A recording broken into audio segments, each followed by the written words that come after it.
നമസ്കാരം. ചെറിയ സ്ക്രീനിലും വലിയ സ്ക്രീനിലും സൗഹൃദ സദസ്സുകളിലുമെല്ലാം ആവോളം ചിരി പടർത്തിയ മലയാളികളുടെ പ്രിയപ്പെട്ട സൈനുദ്ദീൻ എന്ന കലാകാരൻ.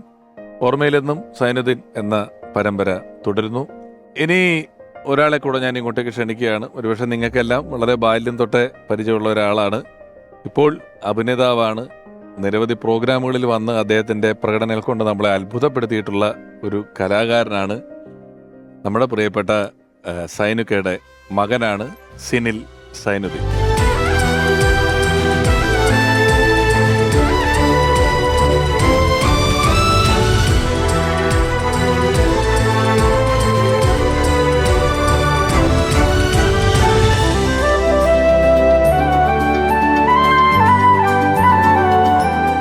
സിനിൽ, സ്വാഗതം നമ്മുടെ പരിപാടിയിലേക്ക്. ഞങ്ങള് ഒരു വലിയ പ്രദേശത്തെക്കുറിച്ച് ഇവരെല്ലാം ഇവരുടെ ഒരു സഹപ്രവർത്തകൻ എന്നുള്ള നിലയിൽ, സിനിമാക്കാരൻ എന്നുള്ള നിലയിൽ ഒക്കെ സംസാരിച്ചു. സിനിലൊക്കെ ജനിക്കുമ്പോഴേ പ്രശസ്തനായ കലാകാരനാണ് അച്ഛൻ. അല്ലേ? വളരെ പോപ്പുലർ ആയിട്ടുള്ള ഒരു കലാകാരന്റെ മകനായിട്ട് തന്നെയാണ് സിനിലിന്റെ ബാല്യം എന്ന് പറയുന്നത്. അച്ഛൻ ആ ലെവലിൽ പോപ്പുലർ ആയിട്ടുള്ളതാണ്. അച്ഛന് സിനിലിന്റെ കുട്ടിക്കാലത്തൊക്കെ അതുപോലെ വീട്ടില് സ്ഥിരമായിട്ട് ഉണ്ടാകാൻ പറ്റിയിരുന്നോ? തിരക്കിലായിരുന്നോ? 90s അതായത് എനിക്കൊരു ഓർമ്മ വെച്ച് വരുമ്പോ ഞാൻ ഒരു UKG ഒക്കെ എത്തുമ്പോഴേക്കും 90s ആയി. അപ്പം കുറവായിരുന്നു. എനിക്ക് ആദ്യം ഓർമ്മയുള്ളത്, ഒരു ദിവസം ഉറക്കത്തിൽ നിന്ന് എഴുന്നേറ്റ് നോക്കുമ്പോ അടുക്കളയിൽ തടിയുള്ളൊരു മനുഷ്യൻ ഇങ്ങനെ മമ്മിയായിട്ട് സംസാരിച്ചോണ്ടിരിക്കുകയാണ്. ഇതാണ് ഡാഡി. അതെനിക്ക് ഓർമ്മ. പിന്നെ കാണുന്നത് ഈ പറഞ്ഞ പോലെ ഉണ്ടാവും, പക്ഷെ എന്നാലും കുറവായിരിക്കും. സിനില് എത്രയിൽ പഠിക്കുമ്പോഴാണ്? ഞാൻ 7ാം ക്ലാസ്സിൽ പഠിക്കും. 7 പഠിക്കുമ്പോഴാണ് അച്ഛൻ്റെ വിയോഗം ഉണ്ടാകുന്നത് അല്ലെ? അതിന് മുമ്പ് അച്ഛൻ്റെ കാസറ്റുകൾ ഇപ്പോൾ 7 എന്ന് പറയുമ്പോ ഓർമ്മകളൊക്കെ ഉണ്ട്. കാസറ്റുകൾ കേൾക്കലും കാണലും ഒക്കെ ഉണ്ടല്ലോ, ഇഷ്ടം പോലെ. ഉണ്ട്. കാരണം ഞാൻ മിമിക്രി പഠിക്കുന്നത് തന്നെ ഡാഡി കലാഭവനിൽ നിന്ന് കാസറ്റ് കൊണ്ടുതരുമ്പോഴാണ്. അബിക്കാടൻ. അപ്പൊ അടുത്ത ആൾക്കാര് ബാച്ച് വന്നെത്തി. അപ്പൊ ഈ മിമിക്രി ഒക്കെ കണ്ടിട്ടാണ് ഈ സെയിം സാധനം. പിന്നെ കുറച്ചുകൂടെ വളർന്നപ്പോഴേക്കും നസീർക്കൊക്കെ വന്നു തുടങ്ങി. കുറച്ചുകൂടെ കോട്ട നസീർക്ക, അത് കുറച്ചും കൂടെ അപ്ഡേറ്റഡ് ആയിട്ടുള്ള മറ്റേ ഈ പറഞ്ഞ നടന്മാരുടെ വീട്ടിലെ പട്ടി, ആ സാധനങ്ങളൊക്കെ വന്ന്, നടന്മാരുടെ വെടിക്കെട്ട്, അങ്ങനെ കുറച്ച് സാധനങ്ങളൊക്കെ വന്ന് കോളേജിൽ അത് ഒക്കെ ചെയ്തൊക്കെ പോവായിരുന്നു. അല്ല, കോളേജിൽ പഠിക്കുന്ന കാലത്തും ഒക്കെ സിനിലിനെ സംബന്ധിച്ചിടത്തോളം ഈ അച്ഛന്റെ പേര് എപ്പോഴും സിനിലിന്റെ കൂട്ടത്തില് പറയുമായിരുന്നില്ലേ ആളുകളെല്ലാം എപ്പോഴും? അല്ല, ഞാൻ സ്കൂളിൽ പഠിക്കുമ്പോ ഒരു ഫ്ലൂറസെന്റ് കുട്ടിയായിരുന്നു. എടുത്തിരിക്കുന്ന ഒരാളാ. ഒരു ഫ്ലൂറസെന്റ് കളറാണ് എടുത്ത് കാണുന്ന ഒരു കുട്ടിയായിരുന്നു ക്ലാസ്സിൽ. കാരണം അതിന്റെ അല്ല, ഒരു ടീച്ചറെ നമ്മുടെ ക്ലാസ്സില് സിൽമ നടന്റെ കുട്ടിയുണ്ട്, ആരുടെ മകൻ, സൈനുദ്ദീന്റെ മകൻ ആണ്. ആരാ അത് എഴുന്നേറ്റ്? അപ്പൊ എല്ലാരും സാറന്മാരും വരും. ഇവിടെ ഏതോ സൈനുദ്ദീന്റെ മകൻ പഠിക്കണ ക്ലാസ് ഇതല്ലേ, അതാരാണ്? ഫസ്റ്റ് തന്നെ നമ്മള് പൊങ്ങി എഴുന്നേറ്റ് സ്റ്റാർ സ്റ്റുഡന്റ് അല്ല, ചോദ്യം ചോദിക്കണ എന്നോടൊക്കെ ആയിരിക്കും ചിലപ്പോ. പെട്ടെന്ന് കണ്ണിപ്പെടും. അതാണ് പിന്നെ നമുക്ക് എളുപ്പമല്ലാതെ. ഞാൻ 90 കാലഘട്ടങ്ങളിൽ ചെല്ലുമ്പോൾ സിനില് ഒന്നിലൊക്കെ പഠിക്കുന്നു. ആ സമയത്തും പുള്ളി ഇന്നസെന്റ് ഏട്ടനെയും ലാലു അലക്സ് ഈ ശബ്ദങ്ങൾ അനുകരിക്കുമായിരുന്നു, 1ലും 2ലും അല്ലേ? ശരിയല്ലേ? അതുപോലെ തന്നെ ആ സമയത്ത് ദൂരദർശന്റെ പ്രോഗ്രാം ആയിട്ട് ഞങ്ങൾ പോകുമായിരുന്നല്ലോ, സൈനുദ്ദീനും ഒക്കെ ആയിട്ട് ഞങ്ങൾ പോകുന്ന സമയത്ത് സ്കിറ്റില് ഇവർ രണ്ടുപേരെയും അഭിനയിപ്പിച്ചു. അത് അൻസാർക്ക് ഓർമ്മ ഉണ്ടാവില്ല. ഇല്ല, അൻസാറില്ല. അൻസാരങ്ങളോട് അഭിനയിച്ചിട്ടുണ്ട്. ഇല്ല, ഇത് സ്കിറ്റില് നിങ്ങൾ രണ്ടുപേരും അഭിനയിച്ചു. അതിന്റെ ഞാൻ 100 രൂപ. അതിന് മുമ്പുള്ള കാര്യമാണോ? അല്ല, അപ്പൊ അന്ന് അൻസാരങ്ങൾ അതെനിക്ക് ഓർമ്മയുണ്ട്. കാരണം നെഞ്ചുവേന എടുക്കണം എന്ന് പറയുമ്പോഴേക്കും എന്റെ അടുത്ത് ഡാഡി പറഞ്ഞു, നെഞ്ചുവേന എടുക്കണം എന്ന് പറയുമ്പോ നെഞ്ചത്ത് നല്ല ഇടി ഇടിച്ചോട്ടോ. അങ്ങനെ വന്നിട്ട് നല്ല ഇടി ഞാൻ ഇടിച്ച്.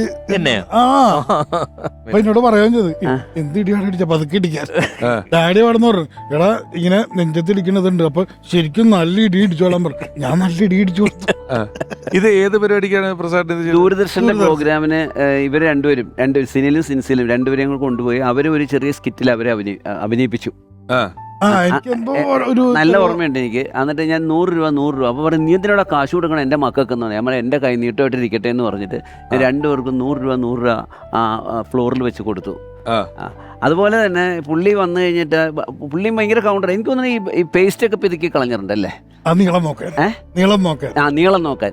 നീളം നോക്കാൻ പുള്ളി ട്യൂബിന് എത്ര ദൂരം പുറത്തേക്ക് വരും അറിയാനായിട്ട്. ഇത് വന്നിട്ട് കഷ്ടപ്പെട്ട് ഇങ്ങനെ സൈനിധിരിക്കുക. എന്ത് ചെയ്യാൻ പ്രസാദ്, ഇവൻ നീളം നോക്കാൻ പേസ്റ്റ് കംപ്ലീറ്റ് പിതുക്കി കളഞ്ഞ്. അപ്പം ഈ 1 മാസത്തെ ടൂർ കഴിഞ്ഞിട്ടാണ് വീട്ടിൽ വരുന്നത് സൈനിധി.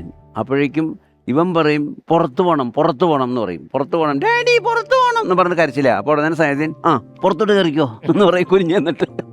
അപ്പോൾ ഈ പുറത്തല്ല, എനിക്ക് വീട്ടിന് പുറത്ത് പോകണമെന്ന് പറയും. അങ്ങനെ അതൊക്കെ എൻ്റെ നല്ല ഓർമ്മയുണ്ട് എനിക്ക്. ഇവരൊക്കെ 1ലും 2ലും ഒക്കെ പഠിക്കുന്ന സമയത്ത് ഇവരും വലിയ കാര്യത്തിലൊക്കെ എൻ്റെ അടുത്തോട്ട് വരുമായിരുന്നു. 1ലും 2ലും അത് 3ഉം 4ഉം ഒക്കെ പഠിച്ചുകൊണ്ടിരിക്കുമ്പോൾ എപ്പോഴും സ്ഥിരം ഒരു വിസിറ്റർ എന്ന് പറഞ്ഞ പ്രസാദങ്ങളാണ്. പ്രസാദങ്ങൾ വരുമ്പോൾ ഞാൻ എപ്പോഴും നോക്കുന്നത് പ്രസാദങ്ങളുടെ പോക്കറ്റിന്റെ സൈഡിലാണ്. എപ്പോഴും വെറൈറ്റി കീ ചെയിൻ ആയിട്ടായിരിക്കും അല്ലേ. ഞാൻ ഓരോ മാസം കീ ചെയിൻ മാറ്റും. അത് ആർക്കും ഇല്ലാത്ത കീ ചെയിൻ ആയിരിക്കും. എവിടെ ഉണ്ടാവൂല.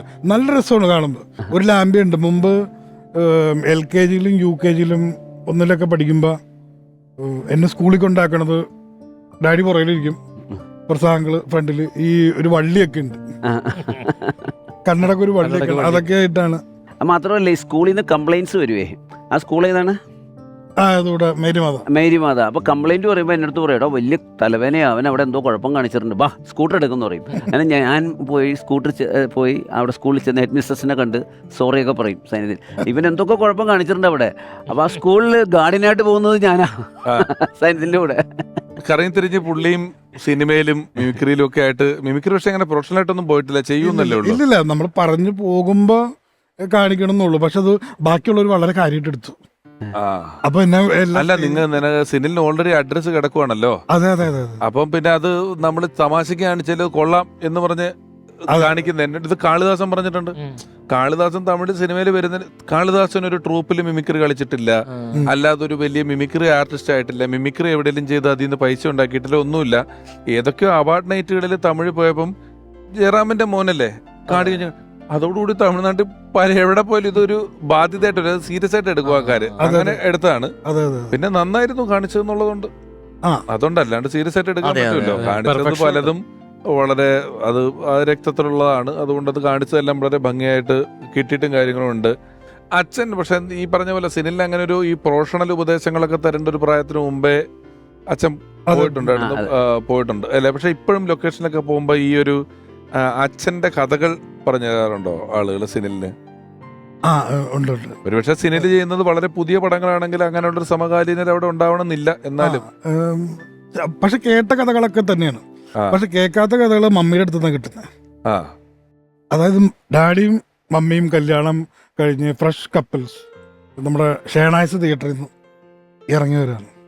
അപ്പോൾ ചില കൂട്ടുകാരുണ്ടോ കല്യാണം കഴിഞ്ഞ് കഴിഞ്ഞാൽ ചുമ്മാ ചൊറിയാൻ വേണ്ടി എന്തെങ്കിലും ഡയലോഗ് ഇടും. അപ്പോൾ ഡാഡിയും മമ്മി ഇറങ്ങി വരുമ്പോൾ ഒരു ഫ്രണ്ട് ആരോ ഒരാൾ, മമ്മി ഒരാളുടെ പേരൊന്നും പറയാനുള്ള, ഇങ്ങനെ വന്നിട്ട് എന്താണ് സാർ നിന്നെ കല്യാണം കഴിഞ്ഞില്ലേ? ആളെ കല്യാണം കഴിഞ്ഞ് ഇതാരാണ്? ഇതെന്റെ ഭാര്യ. അല്ല അപ്പൊ കഴിഞ്ഞ ആഴ്ച ഉണ്ടല്ലോ, അതാരും അത് നിന്റെ ഭാര്യ. സ്പോട്ടിലാക്കി ഒന്നും മിണ്ടാൻ പറ്റില്ല. ഇത് വളരെ പോപ്പുലർ ആയിട്ടുള്ള വിറ്റായി ഭാര്യ. ഈ കൗണ്ടർ അപൂർവമാണ്. ഇന്ന് അതിനൊരു ഉത്തരവായത് ഇതാരാ കൂടെ ഭാര്യ. അപ്പൊ അന്ന് വേറൊരു പെണ്ണിനെ കണ്ടല്ലോ, അതാരാന്നുള്ള ചോദ്യം വരെ ഉണ്ട്. പക്ഷെ ഈ നിന്റെ ഭാര്യ എന്നുള്ളത് അത് നിന്റെ ഭാര്യ. കേൾക്കുന്ന ഭാര്യയൊക്കെ അറിയാൻ വെറുതെ പറയുന്ന ഒരു തമാശ. എന്നാലും അതിനൊരു ഉത്തരമായത് ഇതാണ്. ഇനി ആ ചോദ്യം നിരോധിക്കാൻ പറ്റിയ അങ്ങനെ അതിനകത്തോടെ. അതുപോലെ ഡാഡി വീട്ടിലിരിക്കുമ്പോഴും നമ്മളൊക്കെ ഒരുപാട് ചിരിച്ചിട്ടുണ്ട്. കാരണം ഞായറാഴ്ചയൊക്കെ വീട്ടിലിരിക്കായിരിക്കും. ഡാഡിക്ക് ചിലപ്പോൾ ഷൂട്ട് ഉണ്ടാവില്ല. മമ്മി ടീച്ചറായിരുന്നു, മമ്മിക്ക് അവധി ശനി ഞായറാണ്. അപ്പോൾ ഇങ്ങനെ ഇരിക്കുമ്പോൾ ഞായറാഴ്ച നല്ല ബിരിയാണിയാണ് ഒക്കെ കഴിച്ചിങ്ങനെ ഇരിക്കുമ്പോൾ മമ്മി അടുക്കളയിൽ പാത്രം കഴുകൽ പരിപാടിയൊക്കെ ആയിരിക്കും. അപ്പം മമ്മീനെ ഡാഡി എറാത്തുനിന്ന് വിളിക്കും, ഗൈല. അപ്പം ഞങ്ങൾ രണ്ടുപേരും ചെറുതവിടെ ഇരിപ്പുണ്ട്. വിളി കേൾക്കണ്ടല്ലോ, രക്ഷപ്പെട്ടോ പോയാ ഇനി നല്ല ഫുഡ് കഴിക്കാം. രണ്ടാം മക്കളല്ലേ? രണ്ടാം മക്കള്. മൂത്ത ആള് ഇൻഫോ പാർക്കില് HR മാനേജറായിട്ട്. പുള്ളി ഒരു സിനിമയിലൊക്കെ അഭിനയിച്ചിട്ടുണ്ട് കേട്ടോ, പ്രധാന റോളിലൊക്കെ അഭിനയിച്ചിട്ടുണ്ട്. അയ്യോ അതാ പുതുമുഖങ്ങൾ ഒരു മൂവിയാണ്. അതിനകത്ത് അഭിനയിച്ചിരിക്കുന്നവരും പുതുമുഖങ്ങളാ. അതും ഇതുപോലെ ഓഫീസിൽ പുള്ളി വർക്ക് ചെയ്യണമായിരുന്നു. അപ്പോഴാണ് ഇങ്ങനെ ഡയറക്ടർ വന്നിട്ട് ഇങ്ങനെ ഇന്ന ആളുടെ മകനോട് വർക്ക് ചെയ്യുന്നുണ്ട്. ഓ ആണല്ലേ കണ്ടോന്ന് ചോദിച്ചു. സിനിമയിൽ അഭിനയിക്കാൻ താല്പര്യമുണ്ടോ? പുള്ളി വണ്ടറടിച്ചു. ആദ്യമായിട്ട് ഒരാൾ വന്നിട്ട് ഞാൻ സിനിമയിൽ അഭിനയിക്കും എന്ന് പറഞ്ഞിട്ട് പുള്ളി അങ്ങനെ പോയി ചെയ്തതാണ്. ഈ സെല്ലില് നടന്മാരൊക്കെ കാണിക്കുമെന്ന് പറഞ്ഞല്ലോ. ആ അപ്പൊ ഡാഡിനെ ട്രൈ ചെയ്ത് നോക്കിയിട്ടുണ്ടോ, കാണിച്ചിട്ടുണ്ടോ? അറിയാം, കാണിക്കും അല്ലേ? അങ്ങനെ എനിക്കറിയില്ല, പക്ഷെ ഡയലോഗൊക്കെ പറയും. ഡയലോഗ് ആ പറയുമ്പോൾ tone ഉണ്ട്. സൈനത്തിന്റെ വോയിസ് വരാറുണ്ട്. ടോണും ട്രെൻഡും ഒക്കെ ഉണ്ട്. ഞാൻ സംസാരിക്കും. രക്തത്തിലുള്ള അത് സ്വാഭാവികമാണല്ലോ. അതെ അതെ. വരാവുന്നതാണ്. അതിപ്പോ ഇപ്പൊ ഞാൻ ആരുടെ ഒരാളെ നമ്മൾ പറയുമ്പോ അവരുടെ ഒരു ടോൺ കയറി വരും. ഇന്ന ആളിങ്ങനെ പറഞ്ഞു. ഫോർ നമ്മള് ഒരാളുടെ കഥ പറയുമ്പോ അയാളെ അനുകരിച്ച് പറഞ്ഞു പോകും. പറഞ്ഞു. ഫോർ എക്സാമ്പിൾ ഇപ്പൊ പറയുകയാണെങ്കിൽ മുമ്പ് അമ്മയുടെ മീറ്റിങ്ങിന് അമ്മ ബാബു നമ്പൂരി ഡാഡി എടുത്തിരിക്കുകയാണ്.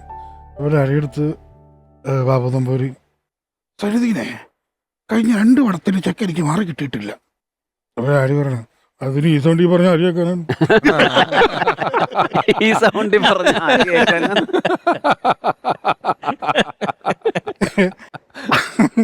അയ്യോ, അങ്ങനത്തെ കൗണ്ടറുകൾ പുള്ളി പറഞ്ഞു ഇട്ടിട്ട് പോയിട്ടുള്ളതിന്റെ എണ്ണം എന്ന് പറയുന്നത് ഒരു രക്ഷയില്ല കേട്ടോ. ഒരു രക്ഷയില്ലാത്ത കൗണ്ടറുകള് സിനിലിനോ ജിൽജിലിനോ ഒക്കെ കിട്ടിയിട്ടുണ്ടോ? ഇല്ല, അത് ഡാഡിക്ക് മാത്രം കിട്ടിയിട്ടുള്ളൂ. ആണല്ലേ? അതെ അതെ. ഞാൻ ഒരു ദിവസം ഈ ലൈലാക്ക് ജോലി കിട്ടിയിട്ടേ, ടീച്ചറായിട്ട് ജോലി കിട്ടി അമ്മയ്ക്ക്. ഞങ്ങൾ മ്യൂസിപ്പാലിറ്റി കളിക്കുമ്പോഴാ. അപ്പോൾ സൈൻ പറയണത് ക്വാർട്ടേഴ്സ് കിട്ടിയിട്ട് നീ ഒരു ദിവസം പാടാന്ന് പറയാം. അങ്ങനെ ഞാൻ ക്വാർട്ടേഴ്സിൽ ചെന്ന് കഴിഞ്ഞപ്പോൾ നല്ല പൊക്കമൊക്കെ ഉള്ള ക്വാർട്ടേഴ്സാണ് റൂഫിനൊക്കെ. ചെന്നിട്ട് ഭയങ്കര ചൂട്, നോക്കിയപ്പോൾ ഫാനില്ല. അപ്പോൾ സൈൻ്റെ അടുത്ത് പറയണ ഒരു ഫാൻ മേടിച്ചിട്ട് എന്തൊരു ചൂടാ, ഫാൻ മേടിക്കണം, അടുത്ത 2 പ്രോഗ്രാം കഴിയുമ്പോൾ ഫാൻ മേടിക്കണം. നല്ല ഫാൻ ഏതാടാ? ഞാൻ പറഞ്ഞാൽ ക്രോംപ്ടനാണ്. എൻ്റെ റൂമിലൊക്കെ 10-20 കൊല്ലമായിട്ട് ക്രോംപ്ടൺ നടക്കണം. ഇപ്പോഴും നല്ല ഒരനക്കമില്ല. പിന്നെ വാങ്ങിച്ചിട്ട് എന്താ കാര്യം? ഒന്നും പറയാൻ പറ്റില്ല, എന്ത് പറഞ്ഞാലും ഇപ്പൊ തർക്കുത്തരം പറയുന്ന ആളാണ് നിങ്ങള്. ഞാൻ കേട്ടിട്ടുള്ളതാണ് കേട്ടോ. കാരണം എനിക്ക് കാലഘട്ടമൊക്കെ വെച്ച് മാച്ച് ചെയ്യുമ്പം സാധ്യത ഉണ്ടോ ഇല്ലെന്ന് അറിയത്തില്ല. ഈ നടൻ ജയനും നിങ്ങളും കൂടെ ഫംഗ്ഷന് പോയിട്ടുണ്ട്, പരിപാടിക്ക് പോയിട്ടുണ്ട്, സൈനികയുടെ കൂടെ പോയിട്ടെന്ന് കേട്ടിട്ടുള്ളത്. അതെങ്ങനെയാണ്? കാരണം 80-ലല്ലേ ഈ മിമിക്രി വന്നുള്ളൂ. ഒരുപാട് പ്രായമായി പുള്ളിക്ക്. അല്ല, ഞാൻ പറയുന്നത് എന്റെ ഊഹം ശരിയാണ്. 80-ല് ജയൻ സാർ മരിച്ചു. 81-ലാണ് ഈ കലാഭവന്റെ പരിപാടി തുടങ്ങുന്നത്. അതെ അതെ അതെ. അപ്പൊ ഈ കലാഭവനിൽ എത്തുന്നതിന് മുമ്പ് നിങ്ങൾക്ക് ഇങ്ങനെ അതിനു മുമ്പ് മാട്ടാന്ന് പറയും, അറിയാലോ? ഞാനും പ്രസാദും കൂടെ മാട്ട പോകുമായിരുന്നു. പിന്നെ ഞാനൊരു ജോർജും കൂടെ പോകുമായിരുന്നു. ഓ, അപ്പൊ ഇത് ഔദ്യോഗികമായിട്ടൊരു ട്രൂപ്പ് വരുന്നതിന് മുമ്പ് ഞാൻ സൈനത്തിനോട് പോവായിരുന്നു പഠിച്ചിട്ട്. അതുപോലെ ഞാനും സൈന്യത്തിനും കൂടെ പോകുമായിരുന്നു. അതെവിടെയാണെന്നറിയോ? കോലഞ്ചേരി സെന്റ് പീറ്റേഴ്സ് കോളേജിൽ. അവിടെ എനിക്കും സൈന്യത്തിനും കൂടെ മിമിക്രി പരിപാടി കിട്ടി. അപ്പം അന്ന് അവിടെ ചീഫ് ഗസ്റ്റ് ഉണ്ണിമേരിയെ ട്രൈ ചെയ്തവർ. പക്ഷെ ഉണ്ണിമേരിയെ കിട്ടിയില്ല, ഭയങ്കര തിരക്കായിരുന്നു. അപ്പോൾ പിന്നെ ഒരു 2-3 സിനിമയിൽ അഭിനയിച്ച ഒരാളുണ്ട്. പുള്ളി JC-യുടെ ശാപമോക്ഷം സിനിമയിൽ അഭിനയിച്ചിട്ടുണ്ട്. പിന്നെ പഞ്ചമിയിൽ അഭിനയിച്ചിട്ടുണ്ട്. ജയൻ ആണ് അന്നത്തെ അവരുടെ ചീഫ് ഗസ്റ്റ്. നായകനായിട്ടില്ല. ശാപമോക്ഷത്തിലൊക്കെ ചെറിയ വേഷം വെച്ച് നിൽക്കുന്നത്. അപ്പോൾ ആ സമയത്ത് ഞാനും സൈന്യത്തിനും ഇങ്ങനെ പരിപാടിക്ക് കൊണ്ട് ഞാൻ റഹ്മാനും കൂടെ പോകും. അങ്ങനെയൊക്കെ കാലഘട്ടമാണ്. അപ്പോൾ എറണാകുളത്ത് നിന്നാണ് ഞങ്ങൾ 3 പേരും പോകേണ്ടത്. അപ്പോൾ ഒരു 2 കാറുണ്ടായിരുന്നു. ഒന്നിൽ ജയനും സൈന്യത്തിനും കൂടി, ഒന്നിൽ ഞാനും. അങ്ങനെ ഞങ്ങൾ കോലഞ്ചേരിയിലേക്ക് പോയിക്കൊണ്ടിരിക്കുമ്പോൾ, അന്ന് കോലഞ്ചേരി പോകുമ്പോൾ വനമാണ്, വനപ്രദേശം പോലെയാണ്. അപ്പുറം ഭയങ്കര കാടാണ്. പോയി ഒരു വളവൊക്കെ ഉണ്ട്. ഈ വളവ് എത്തുമ്പോൾ ഞാൻ നോക്കൊണ്ട് ജയൻ കാറിലിരുന്ന് എൻ്റെ അടുത്ത് ടിഷിങ്. അപ്പം ഞാൻ താന്ത് കൊടുത്ത് കുറച്ച് ഞാനടിച്ചു. CID നസീറിൽ, പ്രേം നസീറിൻ്റെയൊക്കെ സിനിമയെ കാണാൻ അവർ ഞാനടിക്കും. പിന്നെ സൈനിക വെടിയൊക്കെ ഇങ്ങനെയൊക്കെ കളിച്ചിട്ടുണ്ട്. അപ്പോൾ ആ ജയൻ അന്ന് സ്റ്റേജിൽ എത്തിയപ്പോഴത്തേക്കും ജയൻ അന്ന് സംസാരിച്ചത് എനിക്ക് ഓർമ്മയുണ്ട്. നിങ്ങളൊക്കെ വിചാരിച്ചിരുന്നത് ഉണ്ണിമേരി വരുമെന്നാണ്, പകരം ഈ മസിലൊക്കെ ഉള്ള ഞാനായിപ്പോയി വന്നത്, എന്നോട് ക്ഷമിക്കണം കേട്ടോ എന്നൊക്കെ പറഞ്ഞ് സംസാരിച്ചു. ഞാൻ ജയനെ കാണിക്കുമായിരുന്നു പണ്ട് മിമിക്രിയിൽ. ഇന്നിപ്പോ കാണിച്ച ഇവൻ ചിലപ്പോ ജയനെ കാണിക്കാൻ പോകും. ഇനി ഒരു കാര്യം കൂടെ പറയട്ടെ. ആലുവയിൽ ഞങ്ങൾ പ്രോഗ്രാമിന് പോവുക. അപ്പൊ ഞാൻ പിടിച്ച പ്രോഗ്രാം റഹ്മാനാണ് ജയനെ അന്ന് കാണിച്ചുകൊണ്ടിരുന്നത്. അപ്പൊ അൻസാറിനാണെങ്കിൽ ഭയങ്കര താല്പര്യമാണ് എനിക്ക് അവതരിപ്പിക്കണമെന്ന് പറഞ്ഞിട്ട്. പുള്ളി അപ്പോൾ ഞാൻ ചെയ്യാം 2 തർക്കമാണ്. പുള്ളി നേരെ സ്റ്റേജിൽ അടുത്തതായിട്ട് മലയാള സിനിമയിലേക്ക് എത്തിച്ചേരുന്ന താരം ശ്രീ ജയൻ എന്ന് പറഞ്ഞിട്ട് പുള്ളി കയറി ജയൻ. അത് കഴിയുമ്പോൾ അൻസാർ വന്നിട്ട് ഇനി മറ്റൊരു ജയൻ കാണിച്ചു ഒരേ സ്റ്റേജിൽ. അന്ന് മുതൽ പിന്നെ ഞാനാണ് ജയനെ കാണിക്കുന്നത്. ആക്ഷൻ അടക്കം, ശബ്ദം അടക്കം ജന എനിക്ക് തോന്നുന്നത് ആദ്യമായിട്ട് കളിച്ചു നടന്നിരുന്ന ആള് ഞാനാണെന്ന് തോന്നുന്നു. വിത്ത് കോസ്റ്റ്യൂമോ? വിത്ത് കോസ്റ്റ്യൂം ഒന്നുമില്ല. പുള്ളി എന്ത് ചെയ്യുന്നത് അന്ന് ഈ ഒരൊറ്റ ജുബേ ഉള്ളൂ. അല്ല പുള്ളി ചെയ്യുന്നത് ഈ ജുബയില്ലേ, ജുബ ഇഞ്ച് ഇങ്ങനെ മടക്കി അങ്ങ് ഇൻസേർട്ട് ചെയ്യും. കറക്റ്റ് ഓർമ്മ ഉണ്ടല്ലേ? ജുബ ഇങ്ങനെ മടക്കി വെക്കും, ഇൻസൈഡ് മതി. ഈ സൈനിക പക്ഷേ ഈ നടന്മാരുടെ ശബ്ദാനുകരണം വളരെ കുറച്ചല്ലേ ചെയ്തിരുന്നത്? ആക്ഷൻ എന്റെ അടുത്തൊക്കെ ഒട്ടുമിക്ക ആർട്ടിസ്റ്റുകളുടെ സൗണ്ട് കേൾപ്പിച്ചിട്ടുണ്ട്. ഈവൻ ജയറാമിന്റെ സൗണ്ട് വരെ. അതിന് തന്നെ നീ എന്താ പറയാ, പണ്ടത്തെ സൗണ്ട് ഉണ്ടല്ലോ, നമ്മുടെ അടുത്ത് കാണിക്കാറില്ല കേട്ടാ. ഇല്ല, വീട്ടിൽ തന്നെ ഞാൻ നമ്മള് ഉച്ചക്ക് ഫുഡൊക്കെ കഴിച്ചിട്ട് ആളുകളെ കെട്ടിപ്പിടിച്ചിങ്ങനെ കിടക്കുമ്പോ ഞാൻ ഓരോ സൗണ്ട് MS തൃപ്പൂണിത്തുറ ജനാർദ്ദനൻ സൈനുദ്ദീൻ ഇങ്ങനെ അത് മോന്റെ അടുത്ത് കാര്യങ്ങൾ മോനാകുമ്പൊന്നും പറയൂല്ലോ. അല്ല പക്ഷെ ഞാനൊക്കെ ആസ്വദിച്ചിട്ടുണ്ട് മിമിക്രി ഒക്കെ. ഈ സൈനുദ്ദീൻ ഒരേ സമയം എന്റെയും എന്റെ ജ്യേഷ്ഠന്റെയും കൂട്ടുകാരനായിരുന്നു. എന്റെ ജ്യേഷ്ഠന്റെ ജ്യേഷ്ഠനാണ് ഷറഫ് എന്ന് പറയുന്നത്. പുള്ളിയായിട്ടും വലിയ ഫ്രണ്ട്ഷിപ്പായിരുന്നു. എപ്പോഴും സൈനുദ്ദീനെ വീട്ടിൽ പോവും. ഷറഫക്ക ഞങ്ങൾ പൂക്കാക്കാന്ന് വിളിക്കുന്നത്. പൂക്ക ഇപ്പോഴും സൈനുദ്ദീന്റെ തമാശകൾ പറയും. ഇപ്പോഴും മറ്റേ പ്രേതത്തിന് ഇഷ്ടമല്ല എന്ന് പറയുന്ന സാധനമൊക്കെ ഇല്ലേ. ഇവിടെ ഒരാളെ നമ്മൾ ഓർക്കുന്ന എപ്പിസോഡ് വരുമ്പോൾ പലപ്പോഴും അയാളുമായി വലിയ സൗഹൃദമുള്ള ആൾക്കാരെയാണ് വിളിക്കുന്നത്. നിങ്ങളിപ്പോ പറയുന്ന കഥ മുഴുവൻ അങ്ങോട്ടും ഇങ്ങോട്ടും കൗണ്ടർ അടിക്കുന്ന സൗഹൃദം ഉണ്ട് അതിനകത്ത്. ഇതൊക്കെ എന്ത് തരം സൈനുമായിട്ട് ബന്ധപ്പെട്ട കഥയൊക്കെ തന്നെയാണ് എല്ലാം. അതെ അതെ അതെ. ഒപ്പം സിനിലെ ഈ ഇപ്പം സ്കൂളില് സ്റ്റാർ കിഡാണ്, അതിൻ്റെതായ ഗുണങ്ങളുണ്ടെന്ന് പറയുന്നത്. നമ്മുടെയൊക്കെ ചെറുപ്പത്തിലൊരു കാര്യം, നമുക്ക് ഏതെങ്കിലും സിനിമാടനെ കാണുക എന്ന് പറയുന്നതാണ് ഒരു വലിയ ഭാഗ്യം. അപ്പം സിനിലിനെ സംബന്ധിച്ച് സിനിലിന്റെ ഒരു ഓർമ്മയുള്ള കാലങ്ങളിൽ ഈ ഒരു വലിയ ബന്ധം വെച്ചുകൊണ്ട് വീട്ടില് വേറെ നടന്മാർ വരികയും കാണുകയും ഒക്കെ ചെയ്തിട്ടുണ്ട് അച്ഛന്റെ പരിചയത്തിലൊക്കെ? അയ്യോ പിന്നെ ഒട്ടുമിക്ക നടന്മാരും വന്നിട്ടുണ്ട്. ഇപ്പം ആദ്യം ഓർക്കണത് പിന്നെ ഷൂട്ട് വീടിന് തൊട്ടടുത്തൊക്കെ നടക്കുകയാണെങ്കിൽ നമ്മുടെ അഞ്ചുമന ക്ഷേത്രം, മറ്റേ പുതുക്കോട്ടയിലെ പുതുമളവാളൻ, അതിൽ ഡാഡി മറ്റേ ഉന്നം.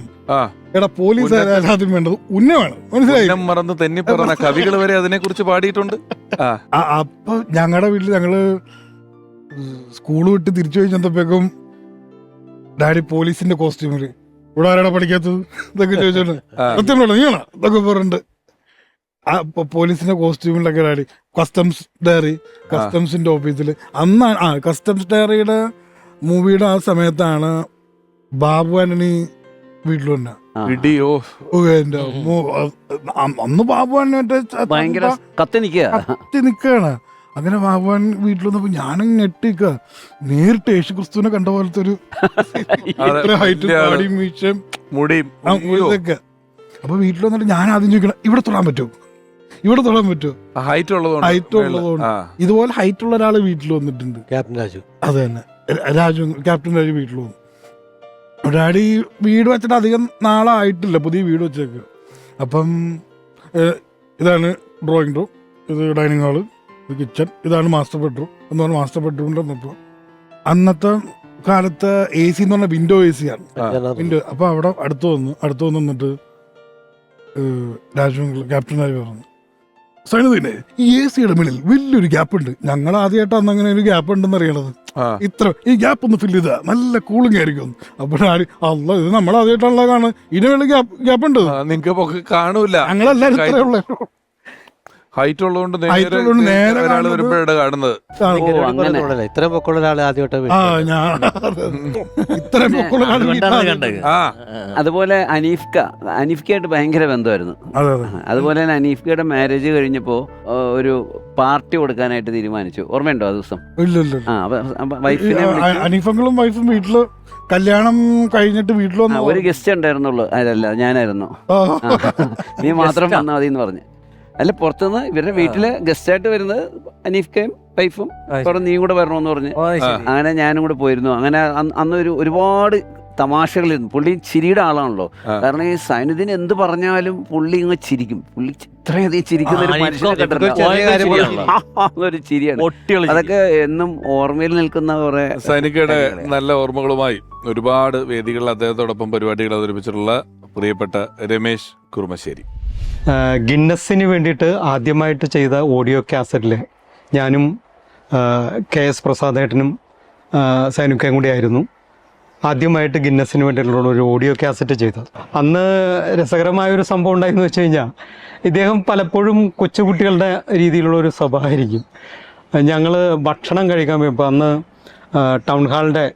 എറണാകുളം ടൗൺ ഹാളിൻ്റെ ഫ്രണ്ടിലുള്ള ഒരു ഹോട്ടലിലാണ് കയറി. അപ്പോൾ ഞങ്ങൾ 3 പേരും ബിരിയാണി പറഞ്ഞു. ഞാൻ ഇവിടെ ഇരിക്കുന്നു, പ്രസാദേട്ടനും ഇരിക്കുന്നു, ഇക്ക അവിടെ ഇരിക്കുന്നു. ബിരിയാണി പറഞ്ഞു. ഞങ്ങൾ ബിരിയാണി കഴിച്ചുകൊണ്ടിരിക്കുകയാണ്. ഞങ്ങളൊക്കെ ഒരു 3/4 ഭാഗമായപ്പോഴേക്കും അദ്ദേഹം ഒരു 1/4 ഭാഗമായിട്ടുള്ളൂ. അദ്ദേഹം അവിടെ നിന്ന് എഴുന്നേറ്റ് പോയി കഴിഞ്ഞപ്പോൾ ഞങ്ങൾ വിചാരിച്ചു മതിയാക്കി പോകേണ്ടതാണെന്ന്. കുറച്ച് കഴിഞ്ഞപ്പോൾ ഒരു വെയിറ്റർ വന്നിട്ട് വേഗം അവിടെ തൂത്ത് ക്ലീനാക്കി അദ്ദേഹത്തിൻ്റെ പാത്രം എടുത്തുകൊണ്ട് പോയി. ഞങ്ങൾ കഴിച്ചു തരണേക്കുമ്പോൾ അദ്ദേഹം തിരിച്ചു വന്നിട്ട് പറഞ്ഞു, ഇവിടെ നിന്ന് ബിരിയാണി എന്തി? അത് അവരെടുത്തുകൊണ്ട് പോയി. ഇക്ക കഴിച്ചു കഴിഞ്ഞതല്ലേ? ഞാൻ കഴിച്ചു കഴിഞ്ഞിട്ടില്ല, ഞാനൊന്ന് തുമ്മാൻ പോയതാ. വേഗം വെയിറ്ററെ വിളിച്ച് ഇവിടെ ഇരുന്ന് ബിരിയാണി എത്തി. അവനാകെ പെടപ്പായി. എന്നിട്ട് വേഗം ബിരിയാണി ഫ്രഷ് കൊണ്ടുവന്നപ്പോൾ പുള്ളിക്ക് അത് വേണ്ട. പുള്ളി പറഞ്ഞ് അതിൽ നിന്ന് കോരിയെടുത്ത് ഞാൻ തിന്നതിൻ്റെ അത്രയും ബാക്കി കോരിയെടുത്ത് അതേമാതിരി തന്നെ വെച്ചത്. ഞാൻ മുട്ട പുറത്താണ് എടുത്ത് വെച്ചിരുന്നത്. ആ മുട്ട പുറത്തെടുത്ത് നോക്കി. ഞങ്ങൾ ചിരിച്ച് മണ്ണ് കപ്പി. അങ്ങനെ അപ്പം നമ്മൾ പണ്ട് ഒരു കോമഡി ഉണ്ട്. ഒരു കുട്ടി വാശി പിടിച്ചിട്ട് കരിമ്പ് 4 പൊളിക്കണം, 8 പൊളിക്കണം എന്നൊക്കെ പറഞ്ഞിട്ട് അവസാനം കരിമ്പ് 1 തരണം എന്നൊക്കെ പറയുന്ന മാതിരി ഒരു കുട്ടികളുടെ മാതിരിയുള്ള ഒരു ശീലമായിരുന്നു. പ്രത്യേകിച്ച് ആരെക്കുറിച്ചും ഒരു പരദൂഷണമോ ഒരു ദോഷമോ ഒന്നും പറയാത്ത ഒരാളായിരുന്നു. അദ്ദേഹത്തിൻ്റെ ഒരു ഗ്യാപ്പ് നികത്താനാവാത്ത ഒരു വിടവ് തന്നെയാണ്. അപ്പോൾ ഇത്തരണത്തിൽ അദ്ദേഹത്തെ സ്മരിക്കാൻ കഴിഞ്ഞതിൽ വളരെ സന്തോഷം. ഹോട്ടലിൽ വന്നിട്ട് ഓർഡർ ചെയ്യും, ഒരു ബീഫ് കറി എന്ന് പറയും. അയാളങ്ങ് പോകുമ്പോൾ പറയും, അല്ലെങ്കിൽ വന്നേ ബീഫെന്ന് പറഞ്ഞാൽ അതിനകത്ത് ചിക്കൻ ഇട്ട് പറ്റിക്കരുത് കേട്ടാ. ബീഫ് വില കുറവാ, ചിക്കൻ വില കൂടുതലാണ്. നേരെ തിരിച്ചാ പറയുന്നത്. അയാള് കൺഫ്യൂഷനായി വെയിറ്റർ. ഈ ഗിന്നസിന്റെ കാസറ്റ് അദ്ദേഹത്തിന്റെ എഴുത്ത് ഈ കൗണ്ടർ അടിക്കുന്നല്ലാതെ എഴുതാൻ സ്ക്രിപ്റ്റ് സെൻസിംഗിൽ എഴുതാനൊക്കെ സഹായിക്കുമായിരുന്നു? ഇല്ലല്ലോ, അന്ന് സ്ക്രിപ്റ്റ് ഇല്ലല്ലോ. അന്ന് വെറുതെ ഇങ്ങനെ വെയിറ്റർ എന്ന് പറഞ്ഞു കഴിഞ്ഞാൽ നമ്മളാ വെയിറ്ററിന്റെ പരിപാടി. പിന്നെ അത് നമ്മള് ബാക്കിയെല്ലാം ഞങ്ങൾ പറയല്ലേ. പാരഡി എഴുതിയിട്ടുണ്ട്, അറിയോ? ഇല്ല. പാരഡി ഗാനങ്ങൾ എഴുതി ആ കാസറ്റ് ഹിറ്റായതാ. മറ്റേ പഞ്ചാഗ്നിയൊക്കെ ഇറങ്ങിയപ്പോ പഞ്ചാഗ്നിയിലെ പാട്ട് എടുത്തിട്ട് സൈനുദ്ദീൻ സാഗരങ്ങളെ അല്ല മറ്റേ ആ പാട്ട് ആ സാരി കീറിപ്പോയി എന്ന് പറഞ്ഞിട്ട് ആ രാത്രി മാറി പോയി. അതൊക്കെ അന്ന് ഒരു 5-6 പാട്ട് ഞാനിവിടെ ഇരിക്കുമ്പോഴാണ് അത്. ഇപ്പൊ നിങ്ങൾ നമ്മുടെ വീട്ടിലെ അല്ല, പക്ഷെ അന്ന് ഈ പാരഡിക്കൊന്നും അത്രയും മാർക്കറ്റ് വന്നിട്ടില്ല. പക്ഷെ നല്ല എഴുത്താറുന്നത്. കുറെ പാട്ടുണ്ടായി, അങ്ങനെ 4-5 പാട്ടുണ്ടായി. പാരഡി എന്ന് പറയുമ്പോ നാദിർ ഷിക്കാനാണ് ആദ്യം ഓർമ്മ തന്നെ. നാദിർ ഷിക്ക എന്നോട് പറഞ്ഞിട്ടുണ്ട്, എടാ നിന്റെ വാപ്പയുടെ എനിക്ക് ആദ്യമായിട്ട് സ്ഥലം ഇത് പറയണം. എനിക്ക് മനസ്സിലായില്ല എന്താന്ന് വെച്ചാൽ പറഞ്ഞ് ഒന്നുമില്ല. ഒരു ദിവസം വെയിറ്റ് അടിക്കുമ്പോൾ ഞാൻ പാരഡി സോങ് ചെയ്തിട്ട് ഞാൻ സൈനിക അടുത്ത് പറഞ്ഞു, സൈനിക എനിക്കൊരു ഫ്രിഡ്ജ് മേടിക്കണം, കുറച്ചിടം പാരഡി എനിക്ക് ഫ്രിഡ്ജ് വേണം. ഫ്രിഡ്ജ് വേണം, എന്നാ നീ ഈ പാരഡി ആണല്ലേ അടുത്തൊരു ഫ്രിഡ്ജ് വേണം എന്ന് പറഞ്ഞു. അങ്ങനെ ആദ്യമായിട്ട് ഫ്രിഡ്ജ് മേടിച്ചത് നാദിർ ഷിക്ക ഈ പാരഡി സോങ് എഴുതി ഡാഡി പറഞ്ഞിട്ടാണ്. അപ്പൊ നാദിർ ഷിക്ക പറഞ്ഞ നിന്റെ വാപ്പയാണ് എനിക്ക് ആദ്യമായിട്ട് ഈ ഫ്രിഡ്ജ് മേടിച്ചതും പിന്നീട് അത് കാറായി, വീടായി, ഫ്ലാറ്റായി, എല്ലാം തുടക്കത്തിൽ എല്ലാം. അല്ല, അങ്ങനെ ഒരുപാട് ഈ പുതിയ ടാലന്റുകളെ പറയുന്നതിനും റെക്കമെൻഡ് ചെയ്യുന്നതിലും ഒക്കെ വലിയ താല്പര്യമുള്ള രീതിയിൽ തന്നെ എന്നുള്ളതാണ് കേട്ടിട്ടുള്ളത് അല്ലെ? ആ സമയത്ത് നിങ്ങളുടെ ഒരു സ്റ്റേജിലൊക്കെ ഉള്ളത് ശരിക്കും ഒരു വളരെ ആരോഗ്യപരമായ കോമ്പറ്റീഷൻ ആയിരുന്നു. അങ്ങനെ ചെയ്യുന്നുള്ളൂ, അല്ലാതെ ഒരു വാശിപ്പുറത്തുള്ള പരിപാടികളും കാര്യങ്ങളും ഒന്നുമില്ല. അദ്ദേഹം പക്ഷെ സ്വന്തമായിട്ട് ട്രൂപ്പ് തുടങ്ങിയിട്ടുണ്ടോ? ഇല്ല. കാരണം പ്രസാദം പിന്നെ വീഡിയോ കാസറ്റ് നമ്മൾ ഒരുമിച്ച് തന്നെ തുടങ്ങി ട്രൂപ്പിന്റെ. അതെ, അല്ല വീഡിയോയിലോട്ട് മാറിയപ്പോൾ അദ്ദേഹം വേണ്ടെന്ന് പറഞ്ഞു പോയില്ലേ? പിന്നെ വീഡിയോ എനിക്ക് താല്പര്യമില്ല, വീഡിയോ കാസറ്റ് നീ എടുത്തോടാന്ന് പറഞ്ഞു. നീ എടുത്തോന്ന് പറഞ്ഞു. അങ്ങനെയാണ് ഞാനാണ് എൻ്റെ പ്രൊഡക്ഷൻ ചെയ്യുന്നത്. പക്ഷെ ആ കാസറ്റിലൊക്കെ സൈനുദ്ദീൻ അഭിനയിച്ചിട്ടുണ്ട്. ഫസ്റ്റത്തെ മെമിക്സ് പീരീഡ് ഓഫ് കൊച്ചിൻ ഓസ്കാർ, പിന്നെ 2ാമത്തെ കാസറ്റ് വന്നപ്പോഴും കലാഭവൻ കോമഡി, അല്ല അൻസാറൊക്കെ ഉണ്ട്, മണിയൊക്കെ ആദ്യം ചെയ്യുന്ന കാസറ്റ് അതിനകത്ത് ഉണ്ട്. ഓർക്കല്ലേ കലാഭവനിൽ വെച്ച്? അല്ല, നിങ്ങളിപ്പോ അൻസാറൊക്കെ പോയി വിളിച്ചു എന്ന് പറയുമ്പോൾ കലാഭവനിലോട്ട് ഒരാളെ വിളിക്കണമെങ്കിൽ അന്ന് സമയത്ത് ശരിക്കും ആബേലച്ചന്റെ ഒരു അനുവാദവും ഒരു ഇന്റർവ്യൂ ഇല്ല. ഞങ്ങൾക്ക് ഒരാള് ഓക്കെ ആണെന്ന് തോന്നിയില്ല, അച്ഛനും ഓക്കെയാണ്. അങ്ങനെയാണ്, എല്ലാവർക്കും ഓക്കെ ആണെങ്കിൽ അച്ഛനും ഓക്കെയാണ്. അല്ലാതെ അച്ഛൻ ഇന്റർവ്യൂലൊന്നുമില്ല. ഒന്നല്ലെങ്കിൽ റഹ്മാനോട് പറയല്ലേ, എന്നോട് പറയല്ലേ, പ്രസാദിനോട് പറയും. ഇന്റർവ്യൂ ആർട്ടിസ്റ്റുകൾ വേണ്ടേ? നമ്മളൊക്കെ ഉള്ളൂ അന്ന്, ഞങ്ങളൊക്കെ ഉള്ളൂ. പിന്നീടാണല്ലോ വേറെ ആർട്ടിസ്റ്റുകളൊക്കെ ആയി വരുന്നത്. അന്ന് ഞങ്ങളൊന്നും വിചാരിച്ചില്ല കലാഭവന്റെ ഇൻസ്പയർഡ് ഇത്ര പ്രമാദമായി മാറും, ഭാവിയിൽ ഇങ്ങനെയൊക്കെ ആവുന്നു. ഞങ്ങളിങ്ങനെ ഒരു മിമിക്രി നമുക്ക് ചെയ്യാൻ പറ്റുന്ന ഗ്രൂപ്പായിട്ട് കൂടി അതിന് അച്ഛൻ നമുക്കൊരു പ്ലാറ്റ്ഫോം ആയിരുന്നു. അച്ഛൻ ഒരു പ്ലാറ്റ്ഫോമാണ് ഞങ്ങൾക്ക്. അങ്ങനെയാണ് കലാഭവന്റെ പ്രോഗ്രാം കാണാൻ വേണ്ടി ഞാൻ ചെറുപ്പത്തില് കമലഹാസനൊക്കെ കൊണ്ടുവന്നില്ലേ ആ 25 സമയത്ത് എന്റെ പൊന്നു യൂട്യൂബിൽ എന്താ ഉണ്ട്. നിങ്ങൾ നടന്നു ഞാൻ ഇപ്പോഴുണ്ട്. താനുണ്ട് സെന്റ് ആൽബർട്സ് ഗ്രൗണ്ടിൽ അല്ലേ? അത് തന്നെ സരിദാസയുടെ ഇപ്പുറത്ത് അവർക്ക് അവിടെ വെച്ച് നോമ്പ് സമയം എന്തൊരു ജനമായിരുന്നത് ഭയങ്കര ജനം. കലാഭവന്റെ പ്രോഗ്രാം കാണാൻ വേണ്ടി. കമലഹാസനൻ, ജനാർദ്ദൻ ചേട്ടൻ, കൊച്ചിൻ അനിഫ്ക, സിദ്ദിഖ്, ചിപ്പി, മനോജ് കെ ജയൻ, ജോളി എബ്രഹാം. മ്യൂസിക് പരേഡിന് പോകുമ്പോഴേ ഈ പറഞ്ഞ പോലെ 1981 സെപ്റ്റംബർ 21 തുടങ്ങുന്നത്. നേരത്തെ പ്രസാദ് പറഞ്ഞ പോലെ സൈനുദ്ദീൻ 82 മറ്റാണ് ജോയിൻ ചെയ്തത്. ആ സമയത്ത് പക്ഷെ അതിന് മുമ്പ് പക്ഷെ നിങ്ങളിപ്പോ നേരെ ജയൻ സാറിന്റെ കൂടെ പോയി എന്നൊക്കെ പറഞ്ഞാൽ നിങ്ങളൊക്കെ തമ്മിൽ സൗഹൃദവും മാട്ടയ്ക്ക് പോകുന്നു. കലാഭവനിൽ അദ്ദേഹം വന്നിട്ടില്ല. പരസ്പരം ഞങ്ങൾക്ക് എല്ലാവർക്കും അറിയാം. എറണാകുളത്ത് തന്നെ കുറച്ച് പേരേ ഉള്ളൂ മിമിക്രി കാണിക്കുന്നത്. അതിന് വേറൊരു കാരണം കൂടി ഉണ്ട് കേട്ടോ. ഞങ്ങൾ കോളേജ് കാലത്തിൽ അന്നൊക്കെ ഞങ്ങൾ എല്ലാവരും ഗ്രാജുവേറ്റ്സാ, എല്ലാവർക്കും ഡിഗ്രി ഉണ്ട്, എല്ലാവരും ഡിഗ്രി എടുത്തവരാ.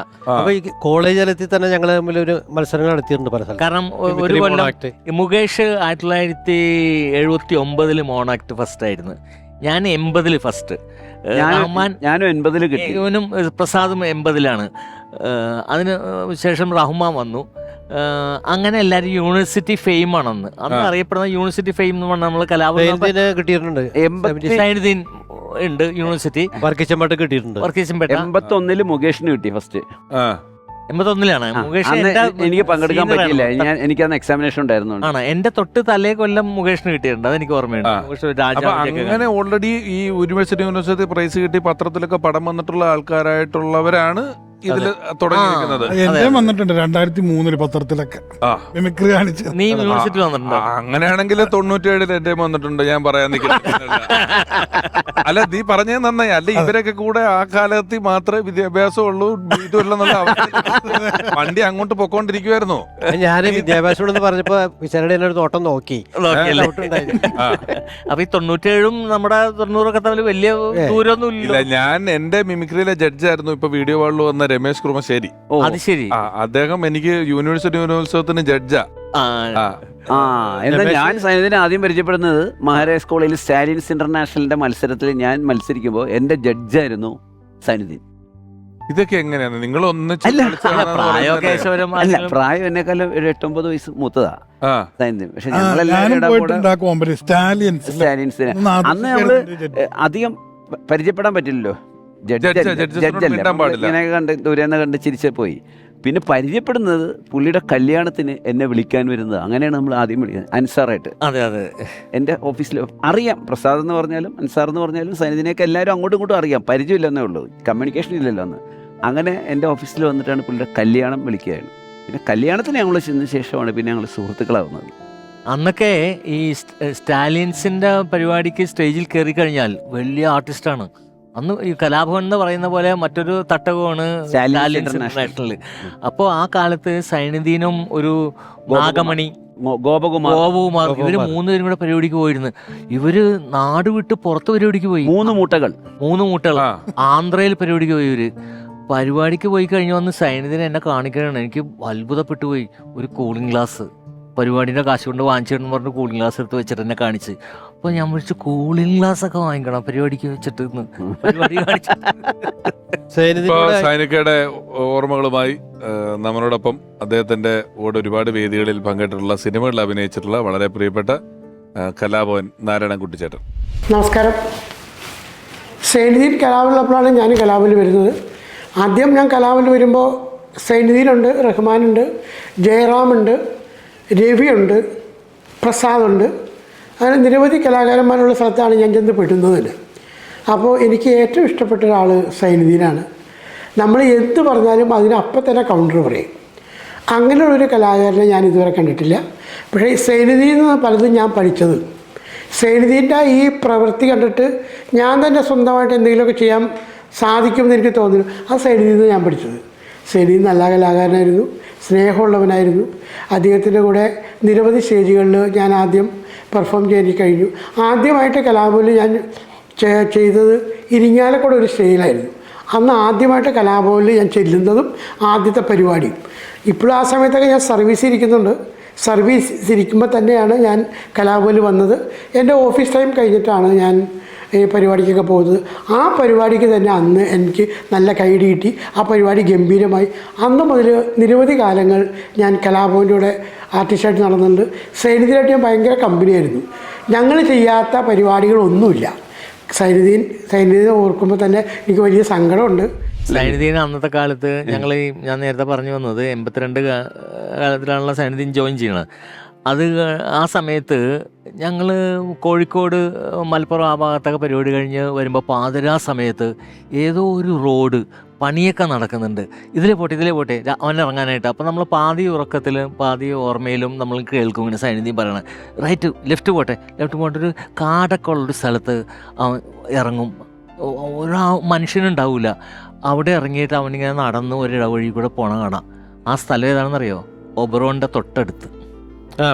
ബൈപ്പാസ് പണി നടക്കുന്നുള്ളൂ, ചെറിയ വഴിയാ. സൈനുദ്ദീൻ ഇപ്പം കിടക്കുന്നതും അവൻ സുഖമായിട്ട് കിടന്ന് ഉറങ്ങുന്നത് ആ ഒബറോണിന്റെ അടുത്തുള്ള ഞങ്ങളുടെ പള്ളിയുണ്ട്, ആ പള്ളിയിലാണ്. ഞാൻ ഇപ്പോഴും അതുവഴി പോകുമ്പോ മിനിയാന്ന് പോലും ഇതുവരെ പോയിട്ടില്ല അങ്ങോട്ട്. ഇതുവരെ പോയിട്ടില്ല. മിനിയാന്ന് പോലും അതുവഴി പോയപ്പോ ഞാൻ എന്നും അവിടെ എത്തുമ്പോൾ ഞാൻ ദുആ ചെയ്യും, എന്ന് വെച്ചാൽ പ്രാർത്ഥിക്കും. നമ്മൾ മരിച്ചു കിടക്കുന്നവരുടെ സുഹൃത്തുക്കളെ കുറിച്ച് ഓർത്താൽ നമ്മൾ പ്രാർത്ഥിക്കണം. ഞാൻ മിക്ക ദിവസം പള്ളിയിൽ പോകും. പിന്നെ ഉറക്കം ചില ദിവസങ്ങളിൽ രാത്രി ഉറക്കമൊന്നും വരൂല. അപ്പൊ ഞാൻ രാത്രി ചിലപ്പോൾ സൈക്ലിങ് ചെയ്യും. അപ്പോൾ ഞാൻ ഒബ്രോൻ്റെ അടുത്ത് പോയിട്ട്, പള്ളിയുടെ ഇപ്പുറത്ത് തന്നെയാണ് ഈ ബസ് സ്റ്റോപ്പ് ഉള്ളത്. അപ്പോൾ ഡാഡിനെ പറ്റി ആലോചിച്ച് ഇങ്ങനെ ഇരിക്കുക എന്ന് പറയുമ്പോൾ നല്ല വേറൊരു സ്ഥലത്തോട്ട് നമ്മൾ പോകും. കാരണം ഡാഡി പാടിയ പാട്ട് എനിക്കൊക്കെ കിട്ടിയൊരു ഭാഗ്യം അതാണ്. കാരണം അവിടെ ഇരുന്നിട്ട് ഡാഡിയുടെ സൗണ്ട് കേൾക്കാൻ പറ്റും, ഡാഡി പാടിയ പാട്ട്. ഇപ്പൊ ഇതിൽ കാണിച്ചില്ല ചിത്ര ചേച്ചിയായിട്ടുള്ള, അത് സയാമി സറ്റാൾ എന്നുള്ള സിനിമയിലെ ഡാഡി പാടിയതാണ്. പിന്നണി ഗായകൻ കൂടെയാണ്. പിന്നീട് ചിത്ര ചേച്ചിയുടെ കൂടെ ഫോട്ടോ കാണിക്കണം. അതെ, നന്ദി കോടി ഉടലുകളൊന്നാണെന്നാലും പേര് സയാമീസ എന്നൊരു പാട്ടുണ്ട്. അപ്പൊ അന്ന് ദൂരദർശനിലൊക്കെ പാട്ട് വരുമ്പോ ഡാഡി കാണിക്കും, ഞാൻ പാടിയ പാട്ട് ഇപ്പൊ ഏതാണെന്ന് പറഞ്ഞു. പള്ളി ആ മരത്തിന്റെ തൊട്ടടുത്താണ്. അപ്പം അതൊക്കെ ഒരു ഭാഗ്യമാണ് എനിക്കിപ്പോഴും. ആ പാട്ടും ഒക്കെ കേട്ട് ആ ദിവസങ്ങളൊക്കെ ഞാൻ ഓർക്കറിയാം, ഒട്ടുമിക്ക ദിവസങ്ങളിലും അവിടെ പോകാറുണ്ട്. പള്ളിയുടെ അകത്ത് കയറാൻ പറ്റും പോലല്ല. സിനിലിനെ സംബന്ധിച്ച് അതങ്ങനെ ആർക്കും പറ്റുന്നൊരു കാര്യമല്ലെങ്കിൽ പോലും ഒരു ചലച്ചിത്ര പ്രവർത്തകന്റെ മകനോ മകളൊക്കെ ഇരിക്കുക എന്ന് പറഞ്ഞു കഴിഞ്ഞാല് ഇത് എവിടെയെങ്കിലുമൊക്കെ പോപ്പപ്പ് ചെയ്ത് വരും. അതൊരു വലിയ ആർട്ടിസ്റ്റ്, അത് അയാളുണ്ടാക്കി വെച്ച വലിയ സൗഹൃദങ്ങൾ, അവരെല്ലാം അയാളെക്കുറിച്ച് നല്ല നർമ്മം പറയുന്നു, ഓർക്കുന്നു എന്ന് പറയുന്നതൊരു വലിയ കാര്യം തന്നെയാണ്. ഒരുപാട് സിനിമകൾ അദ്ദേഹത്തിനോട് പ്രവർത്തിച്ചിട്ടുള്ള സംവിധായകൻ ബാലു കിരിയത്ത് ഇപ്പം അദ്ദേഹത്തെ ഓർക്കുന്നു. സൈനുദ്ദീൻ എനിക്കൊരു സഹോദരനെ പോലെയായിരുന്നു. എൻ്റെ പല ചിത്രങ്ങളിലും അദ്ദേഹം അഭിനയിച്ചിട്ടുണ്ട്. ഏറ്റവും വലിയ വേദനാജനകമായ കാര്യമെന്ന് പറഞ്ഞാൽ വളരെ ചെറുപ്പത്തിൽ തന്നെ അദ്ദേഹം നമ്മളെ വിട്ടുപോയി. ഇനി എത്രയോ കഥാപാത്രങ്ങൾ മലയാള സിനിമയ്ക്ക് നൽകേണ്ടിയിരുന്ന ഒരു വ്യക്തിയാണ്, ഒരു കലാകാരനാണ് നമുക്ക് നഷ്ടമായത്.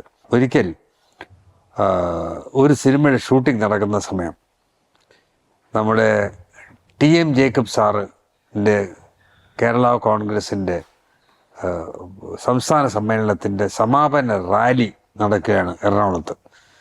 അപ്പോൾ ഞാൻ TM ജേക്കബ് സാർ അദ്ദേഹത്തെ വിളിച്ചിട്ട്, ഞങ്ങൾ ഒരുമിച്ചൊരു കാലഘട്ടത്തിൽ അദ്ദേഹം മാരവേനിസിലും ഞാൻ MG കോളേജിലും പഠിച്ചിരുന്നതാണ്. അങ്ങനെ സൗഹൃദം ഉണ്ടായിരുന്നു. ആ സൗഹൃദം വെച്ചിട്ട് അദ്ദേഹത്തെ ഒരു ഫിലിമിൻ്റെ ക്ലൈമാക്സ് ഈ റാലി നടക്കുന്ന സമയത്ത് എടുത്തോട്ടെ എന്ന് ചോദിച്ചു. അദ്ദേഹം സമ്മതിക്കുകയും ചെയ്തു.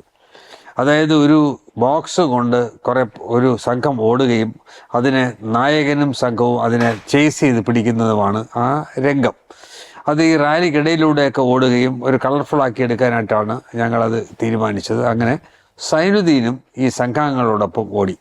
കുറച്ചു ദൂരം ഓടിയതിന് ശേഷം അദ്ദേഹം പറഞ്ഞു, സാർ എനിക്ക് വയ്യ, എനിക്ക് അധികം ഓടാൻ പറ്റില്ല എന്ന് പറഞ്ഞു. എന്താണെന്ന് ചോദിച്ചാൽ ഞാൻ പറഞ്ഞു, എനിക്ക് ഒരു അസുഖമുണ്ട്, അത് പിന്നെ പറയാം എന്ന് പറഞ്ഞു. ഏതായാലും അദ്ദേഹത്തെ ഞാൻ പറഞ്ഞു, ഒരു കാര്യം ചെയ്യാം, അടുത്ത് വരുന്ന ഞാനിപ്പോൾ ഒരു ഓട്ടോ വിട്ടു തരാം, ആ ഓട്ടോയിൽ കൈ കാണിച്ച് അതിൽ കയറിക്കൊള്ളാൻ പറഞ്ഞു.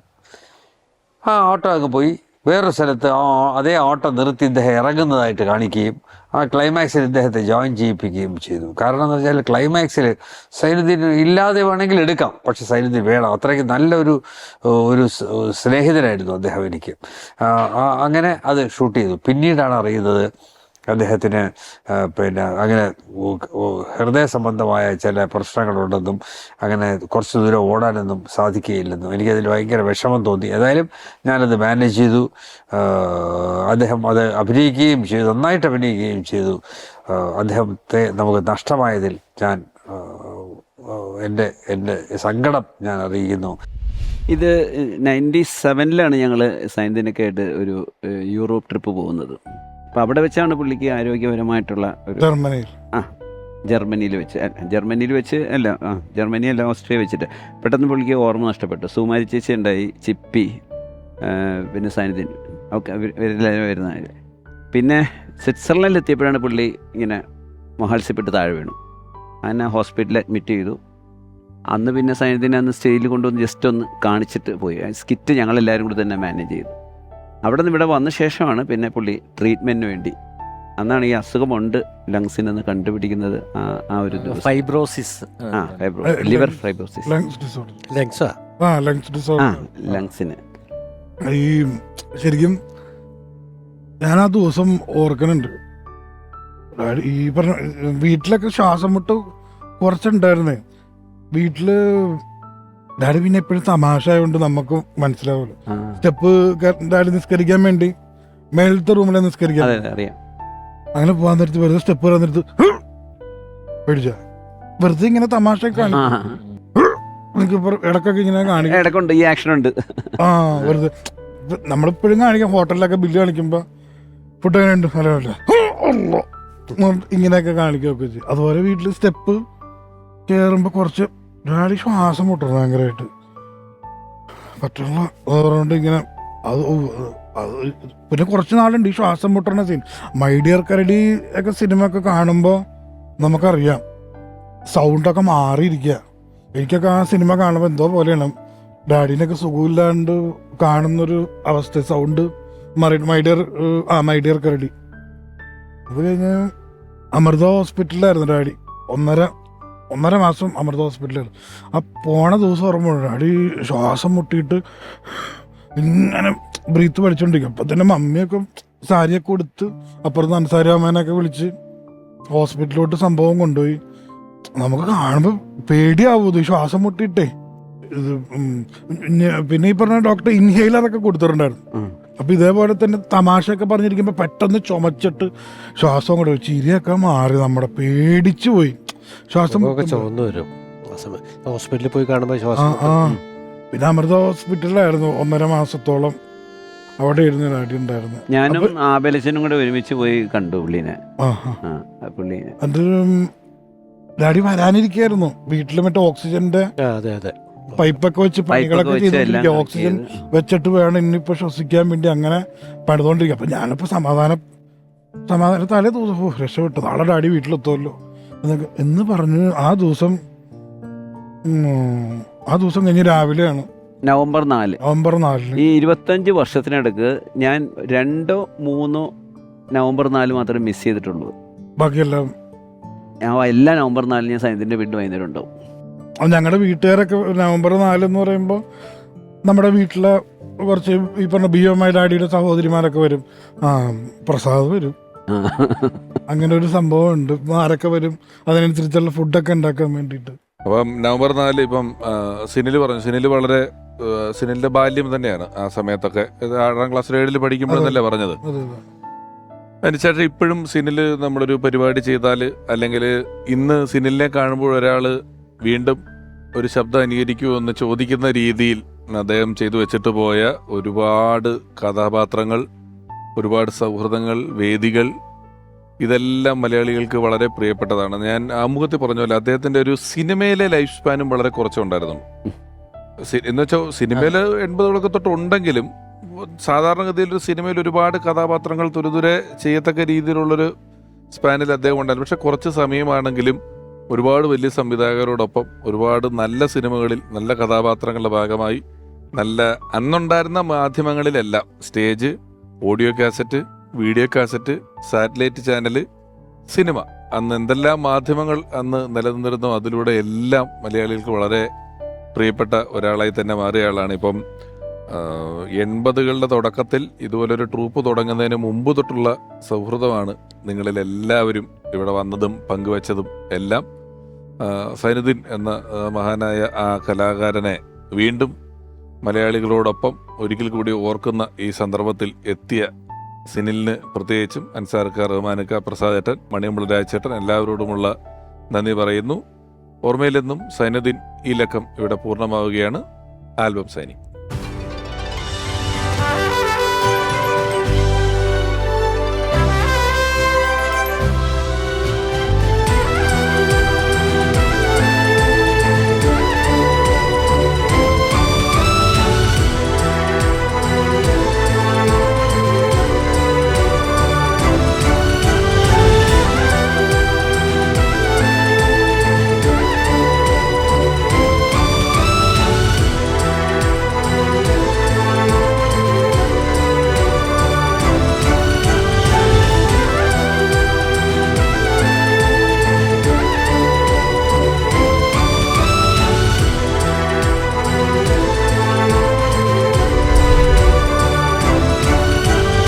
പ്രിയപ്പെട്ട സൈനികയുടെ മകൻ സിനിലിന് അമൃത ടിവിയുടെ ഭാഗത്ത് നിന്നും ഒരു ഉപഹാരം.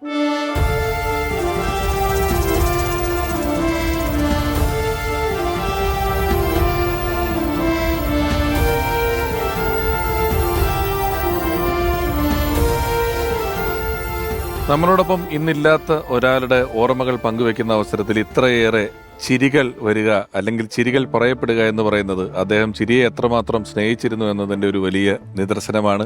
ചിരിയെ ഒരുപാട് സ്നേഹിച്ച മലയാളികൾ തിരിച്ചും അതുപോലെ സ്നേഹിച്ച പ്രിയപ്പെട്ട സൈനുക്കയുടെ ഓർമ്മയിലെന്നും എന്ന ഈ പരമ്പര ഇവിടെ അവസാനിക്കുന്നു. അടുത്ത പരമ്പരയിൽ നമുക്ക് വളരെ പ്രിയപ്പെട്ട മറ്റൊരാൾ.